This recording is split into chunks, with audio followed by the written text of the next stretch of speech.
महत्वाची बातमी विलेपार्लेमधल्या हॉटेलमध्ये गायकवाड, वरुण सरदेसाई आणि शेलारांची भेट झालेली आहे। वर्षा गायकवाड आणि वरुण सरदेसाईंचा नागरिकांशी संवाद यावेळेला पाहायला मिळाला।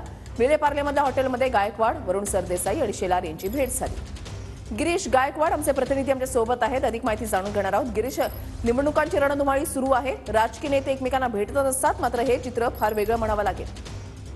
नक्कीच वृषाली, आपण पाहिलं की योगायोगाने ही भेट झाली असं म्हटलं तर गैर ठरणार नाही। खरं तर विलेपार्लेच्या रामकृष्ण हॉटेल बाहेर आशिष शेलार, वरुण सरदेसाई तसेच वर्षा गायकवाड एकमेकांच्या आमने-सामने आले आणि दोघांमध्ये मोदींनी केलेल्या विधानावर 10 मिनिटं चर्चा सुद्धा झाल्याची माहिती सूत्रांकडून मिळते।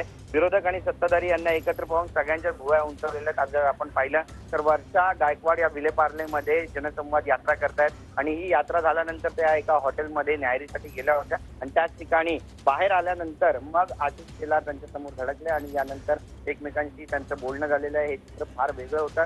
ज्या पद्धतीनं सध्या राजकारण सुरू आहे या राजकारणावर देखील त्यांनी भाष्य केल्याचं बोललं जाते। TV9ला मोदींनी जी मुलाखत दिली आहे त्यानंतर उद्धव ठाकरे यांनी जे वक्तव्य केलंय त्याचे तर पडसाद उमटत नाही ना, अशी चर्चा आता या भेटीनिमित्त आता केली जाते आणि त्यामुळे नेमकं राजकारण कुठल्या दिशेनं सुरू आहे असा प्रश्न नागरिकांना पडला। नक्कीच, धन्यवाद गिरीश दिलेल्या सविस्तर माहितीसाठी।